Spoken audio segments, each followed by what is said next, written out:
बच्चों, the question says here a transformer is employed to option A convert AC into DC, option B convert DC into AC, option C obtain a suitable AC voltage, option D obtain a suitable DC voltage। हमें पूछ रहा है कि transformer किस चीज के लिए काम में आता है। For this you need to understand the key concept here. The key concept is a transformer. What is transformer? Transformer is actually a device or it work on the principle of magnetic induction, right?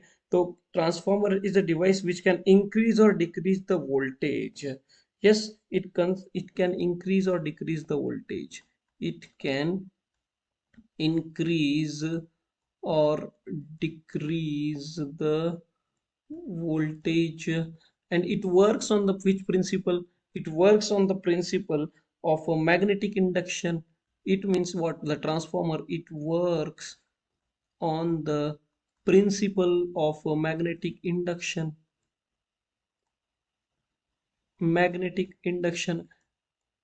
And we know that the current induced in the magnetic field changes. Current is induced in magnetic field changes, therefore magnetic field change हो रहा है तो current induce होने वाला है, right? Current induces in the magnetic field changes and a coil produces EMF.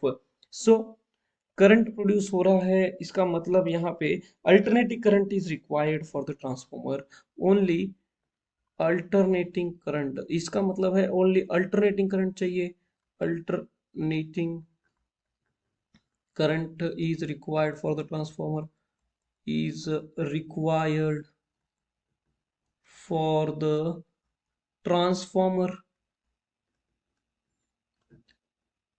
इसमें DC voltage और DC direct current का कोई रोल नहीं है यहाँ पे। So it work only on the which means that transformer only work on the AC source of output is also AC. इसका input भी एसी होगा और output source is also AC. It's output is also AC. So यहाँ पे convert AC to DC, DC to AC options are wrong because it only work on the principle of electromagnetic induction here. Now which obtain the current, that is alternating current only. So obtain a suitable AC voltage or AC current. The transformer only works to obtain a suitable AC voltage or AC current. So your correct choice is here option C, obtain a suitable AC voltage. Hope you understand it well. Best of luck.